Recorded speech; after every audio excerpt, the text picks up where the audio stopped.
What are 3 ways I can empower others? So by empowering others, we empower ourselves.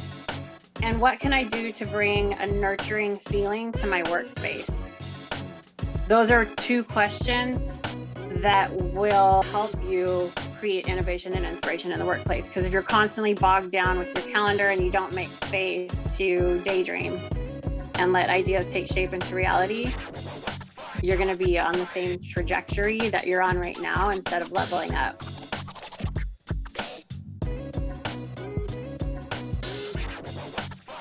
Welcome, ladies, gentlemen, folks, and people, to today's episode of the Strategy and Leadership Podcast, where we interview amazing people from all over the world who are doing very cool things in strategy and leadership. And today, my guest is Lynn Durham. Lynn, how are you? Or Amy, sorry, I knew I was going to do that. Either one. How's it going today? It's going really good. It's Friday, and I'm excited about that because I've had a very jam-packed week. So I'm ready to take some rest over the weekend. Cool. I got that. Yeah. Well, so Amy is the founder of Create Magic at Work. Amy, what keeps you busy on a day-to-day basis? Oh my gosh. So this week was podcasting and clients. Some other weeks it's creating products. My company, Create Magic at Work, I designed it to bring heart and human connection to the workplace. Awesome. And so inside the book, it has a lot of activities that a leader can just grab and do for the workplace. And then what I do is I design activities that you can utilize that complement the, I design tools that complement the activities in the book. So you can just grab them. I know what it's like to be a super busy leader. I was there. I was a corporate executive. I left that space to start Create Magic at Work. And so I try to design these tools and these quick things that you can just grab if you feel so busy that are already pre-made for you to do a team build or something like that to connect with your employees. Absolutely. So going back from your previous experience, and you've seen organizations, I imagine some organizations with magic, some organizations without magic, an organization with no magic, what does that look like? And why should our listeners care about that? So an organization with no magic would be where the employees feel completely burnt out all the time. There's no engagement. I think one of the biggest concerns in the workplace is the disengaged employee. What are we doing with our staff that is here and not working while they're here? Right? That was always a huge concern for me when I was in that space. The second part of your question, if I remember it correctly, is more, how can we create an engaged workplace and well, for me, and how can leaders step up and really take responsibility for the role that they've been given in cultivating this type of environment? So there's a lot that goes into what might seem woo-woo or doing these connecting activities.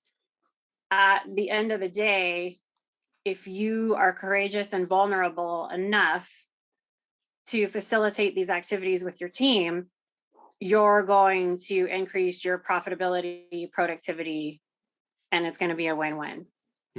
Absolutely. Like one of the things that I like, what I heard, again, no magic, we're looking at the world, and whatever you call that, I do like the word, but without being woo woo, they're saying, hey, take a look at your team and say, hey, are they burnt out? Are they disengaged? Are they working? Are they not working? And what I really appreciate about your approach is you're like, hey, do this. Like, leaders love action. Leaders love to save time. They love to be able to put stuff in place. And it sounds like you've created a process, a framework, a structure for those leaders to basically take those conversations, and whether the disengagement is a leader's fault or not is a whole other story, but to be able to move that forward.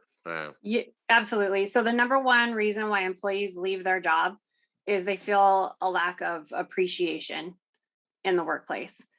79% in a recent study noted that.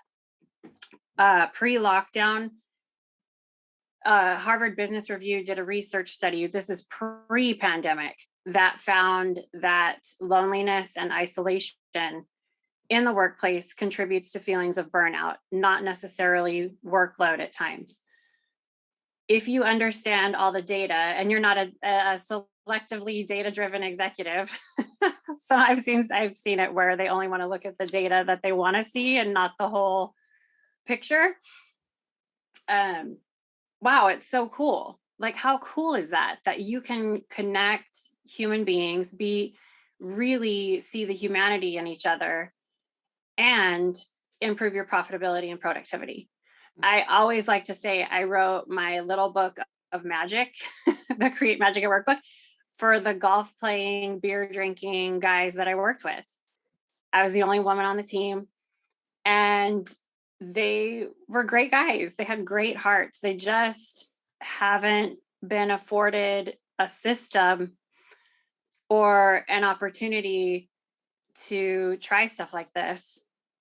And I wrote it like step by step. It's like so tight. Yeah. And I'm going off on a tangent, but I purposely make my tools with childlike feeling and play and magic and illustrations, because when you let go of analyzing profit and loss statements or Excel spreadsheets all day or things like that, and you start doing these creative activities, you open up your brain to innovation, inspiration, creativity.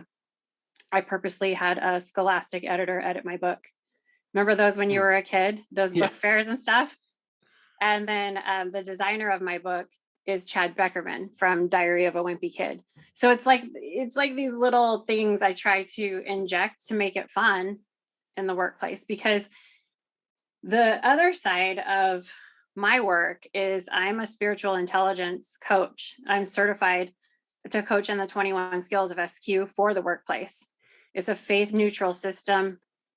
You can be atheist, you can be agnostic, as long as you believe there's a place within you that comes from wisdom and compassion and love, and you can access that space and work on putting your ego aside.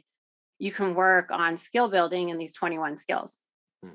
Hey, sorry to interrupt. It's Anthony here again. I just wanted to let you know, if you're enjoying today's episode, I'd love it if you could give us a review and a comment to let us know where you're listening from. It means a lot to us. It helps us with the algorithm. It also helps us get into the hands of more people so that we can keep bringing great guests onto the show. So please do that. Also, if you or your team are planning a strategic planning offsite coming up, please reach out to us. We'd be happy to see if we're a fit to facilitate, to support you and your team getting on the same page and getting clear about where you want to go. So you can visit smestrategy.net or click the link in the description. We'd appreciate both of those things. And now get us back to the episode. So let's take a couple steps back. You mentioned, hey, I wanted to build this for the beer drinking golf executive, which is gender neutral, by the way. Totally. What are some, like, if I think of golf, you make minor adjustments, and most people don't want to be told, like, hey, here's how to play golf better. So how do you approach those conversations? Like, what are some things that you've practically done to have those conversations with executives when they think they're already doing great? And you're a certified coach through UC Berkeley, so I'm sure you've brought a lot of tools from there. But what are some of the 2 or 3 tips that you do when you're bringing up those conversations about self-reflection and about having those conversations? If they think they're already doing a good job. Well, I think most of the time most of the time they already think they're doing a good job, right? Yeah. You're making me laugh, because I think of some leaders will hire consultants or trainers or individuals, and they say, we need our culture elevated, or fix the team. I'm not the problem. And to answer your question, the remedy is really for that leader to take a look in the mirror. And that's why I designed the 2 sides of my business. One is the deep inner work you would do as a leader, and that's through skill building with SQ. And you get to SQ by way of EQ, emotional intelligence. It's a huge topic in the corporate workspace right now, right? EQ is the stepping stone to SQ. And then we all need to have fun and do some cool stuff. And so I created the Create Magic at Work connecting activities to do that. So, and they're easy. So it's not like you have to make this huge change as a leader to get something going. Maybe give us an example of one.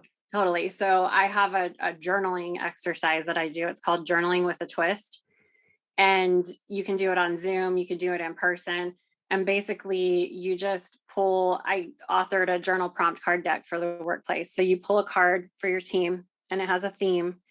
And then it has an affirmation and 2 questions you can journal about.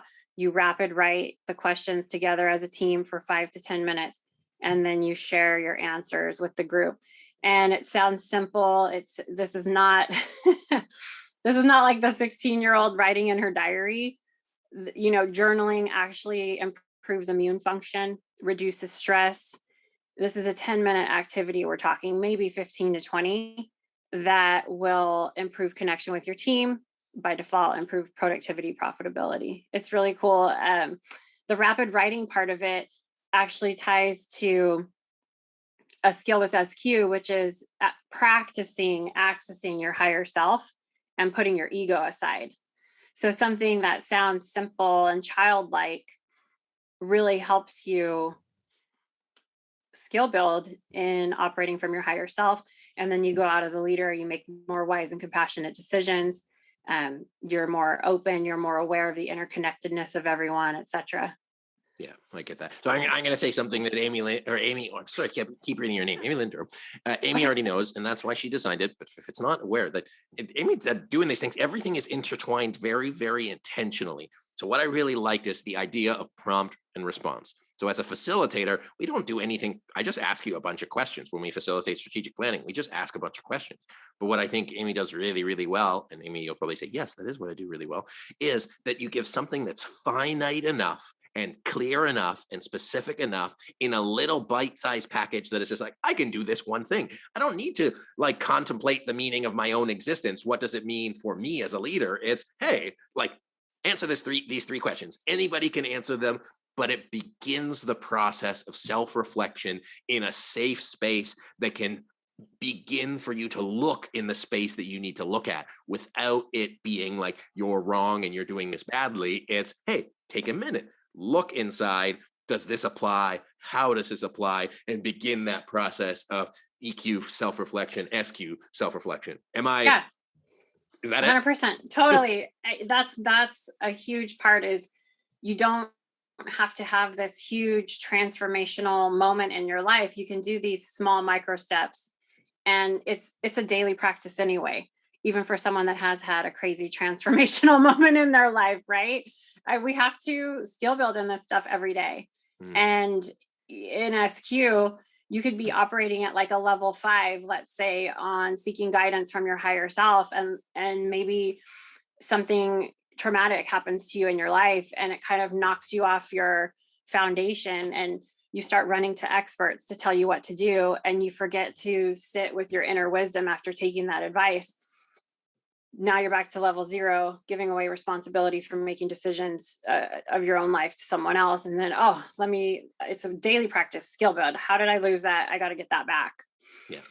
So anyways, on that note though, I would love to pull on our topic. I have my deck of cards. I can pull a message for your listeners. It's like a message from the universe for their work or for career, just so they can get a feel of what we're really talking about, real time, real life.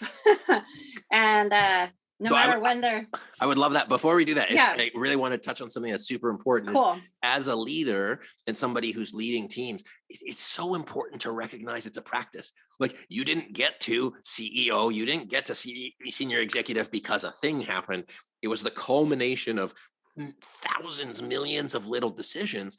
And then when you think of strategic planning, when you think of leadership implementation, you think of like, hey, we've got a 3-year plan. It's not, hey, if I don't hit my plan in an hour or in a day or in a week, it's a failure. And the same thing with your own personal development and personal growth. You need to look at it in these little steps, little improvements, and like a ladder to your growth. But if you commit to it and you stay on the journey of it, you'll be amazed how far you come once you make the commitment. So Amy, I'll pass it back to you, but I just wanted to highlight that part. I'm really glad you did, because I also, when you're talking about strategic planning and maybe missing a goal, I would ask what I want to say, like, not everything's linear. And what can you learn from mistakes and failures? And can you breed innovation through chaos? So those are some deeper questions to consider that kind of move leaders forward into the quantum leadership space, if you will. You learn your best lessons. I've learned my best lessons after getting kicked in the ass. And this week has been I've learned so many lessons this week, and it's been amazing. Like, I feel so much better, even though I'm like, oh, that went bad, and that went bad, and that went bad. But you don't learn from the successes, you learn from the failures. So it's a good week, I guess. Yeah. And look for what came from those mistakes. And that's part of being a wise and effective change agent as a leader. 100%. Yeah. Cool. Well, that's good. Today's a win. But tell it, what are you pulling out for us today? So this is recorded November 12th at I don't know if it matters, 10:20 Pacific. So at this moment in time, this is what the world wanted you to know. And then you can be like, oh, wow, that was really impactful. But Amy, I'll pass it back to you, and you just tell me what you need. This is just the journal exercise we were talking about. So it's just a live example. Let's say you're by yourself, or you're with your coworkers or your friends. So this is for the listeners. We got creativity. And the card says, I make time to daydream. This is so funny. This is what we were just talking about a little bit, like the creativity, the chaos, the mistakes. I make time to daydream, and I let ideas take shape into my reality. And then some questions to think about for your work or career. What are 3 ways I can empower others? So by empowering others, we empower ourselves. And what can I do to bring a nurturing feeling to my workspace? Those are 2 questions that will help you create innovation and inspiration in the workplace. Because if you're constantly bogged down with your calendar and you don't make space to daydream and let ideas take shape into reality, you're going to be on the same trajectory that you're on right now instead of leveling up. I love that. Yeah. And so, fun. Audience, thank you for that. Well, audience, you can, if you want to pause it, you can record this. You say, hey, I listened to this podcast. Let's do this conversation as a team. Of course, reach out to Amy and get her to, get her book and do all that stuff. But it's a great practice. I'm curious, how many of those cards are in the deck? 33. So, if you did one every 2 weeks, you'd have some left over, and your team, I believe your team would be so much better for it. And so Amy, I'll ask you about how you see like team development in the future, but it's so valuable. If you've got hundreds of employees, if you've got thousands of employees, to be able to have them reflect on a question, any question, whether it's these ones or others, it's going to have something easy, repeatable, duplicatable, scalable, that is going to breathe engagement and breathe just value and augmentation into your team. But Amy, what are you seeing out of the people that you work with after you work with them? What are some of the ahas, the epiphanies, really, so our leaders and listeners can say, yeah, I want that for my team? Yeah. Well, if it's in regards to the activities, it's the connecting piece and how it ties to profitability and productivity, 100%. And also, as a leader, it gives you insight. We hear all these buzzwords and catchphrases in the corporate world, like, what's your why? Know your why, find your why, or I need you to be a servant leader, and different things like that. And what this does is it really helps you as a leader find out your team's why, because it's asking these questions of your team that you might not have thought of, that are really self-reflective. And when you create psychological safety for them to share that with you, wow, I didn't know Anthony's idea of a nurturing feeling workspace was blasting heavy metal music and when his headphones, and I'm going to support that now. I'm just like making something up, right? But now and you can help create that space to move everyone forward. If we're talking about one-on-one work with the SQ assessment and experience that I offer, that is the strengths that come about from that. I just had a client that their superpower was, oh my gosh, did you know that when you have an uncanny ability to operate from your higher self in most instances? And did you know that when you do that, other people around you will elevate to operating from their higher self as well? Or, oh my gosh, did you know that you have these abilities of being a wise and effective change agent? Did you know you're exhibiting these qualities? wow, you can really harness this in business and make some substantial changes. So those are some great results that come from the one-on-one work with clients. I love that. And so talking about the one-on-one work, leaders, I don't know if you know this, but it's amazing what other people see in you. Like by and large, other people have a higher view of yourself than you do, because most leaders are like, I'm not good enough, I could accomplish more. But when you have somebody else kind of validate and see what they don't see, it will take them to another higher plane. And then that psychological safety, I'm really big on that, because otherwise teams can't work forward. Okay, if we still have people who might be worried this is too woo-woo, Amy, what did you do for work before this? Like, what was your role when you were like what did you do for business in terms of, actually, I'll tell you, it says director of sales, regional sales manager. You used to make money, you used to like bring the dough in. You're big on sales, right? Yeah. So just to give you the scale of the business I managed, I managed $38 million a year in operating income, and I had a team of over 400 employees, and I ran the Bay Area, Silicon Valley, in California, all the way down to the middle of California, which is probably like, I don't know, 5 or 6 East Coast states. My counterparts were always in multiple states, and I was in, Northern California, and I was in the toughest area. We did a lot of crisis management too. There are a lot of armed robberies, in addition to staffing, constantly recruiting, hiring, and really trying to achieve these goals and answer to our shareholders. And the final year in my job, I planned on leaving it because I wanted to go on this journey. My creativity was being stifled in the workplace, but I was in a cutthroat competitive environment, and I know how to compete in that. And what I didn't want anyone to say was that I got iced out or I couldn't hack it, which I don't know, that's an ego thing, right? I'm an SQ coach, but I'm still human. And what I did was I started doing all these connecting activities with my team to prove that EQ and SQ skill building wins over pitting people against each other and unhealthy competition. And I really wanted to mic drop it when I left. Like, this stuff works. I hit my financial goals.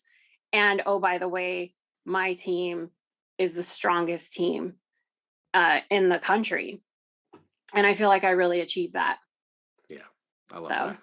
And I highlight that because, again, some people hear this, like the culture stuff, the people stuff, especially in the context of like, hey, we're trying to solve a problem with like the Great Resignation or people or culture. And like some people who see the soft stuff as soft stuff, like, don't get it twisted, folks. Like, this is money. This is business. Like, it's people and it's business, and you got to have them both and ignore it at your peril. You might think it's small, but like, this is the key. Like, Amy's giving you the key, giving you the tools to be able to unlock a level of performance. So I highly recommend you connect with her. I'm so about it. Like, I get it. And cool. I see you. So I'm with it. And that's why I want people to be like, hey, what's up?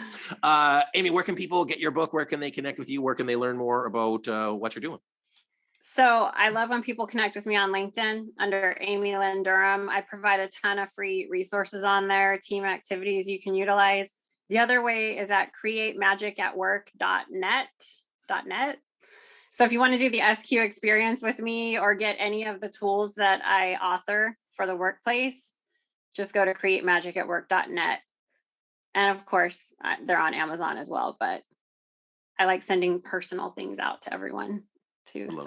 I love that. Amy, thank you so much for joining us today. It was a blast, and I'm so looking forward to like staying connected in the future. Awesome. Thanks for having me. I hope we sent some magic to everyone.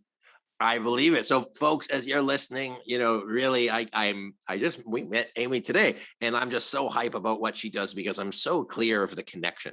And again, if you're trying to grow your business, you're trying to scale your business, 10 to 20, 20 to 50, 50 to 100, 100 to 200, 200 to a billion, this is it. And it's simple and it's clear. And I highly encourage you to take the next step, like a little step in the right direction will get you there. But in the meantime, share this podcast with your friends, like it, rate us on 5 stars on iTunes, Stitcher, SoundCloud, wherever you listen to it. Follow us on YouTube. And I'd love to hear your comments on what did you take away from today. So my guest today, Amy Lynn Durham, who is the founder of Create Magic at Work. Amy, thank you again. It's been a blast. This has been the Strategy and Leadership Podcast. My name is Anthony Taylor, and we'll see you next time. Bye, everyone.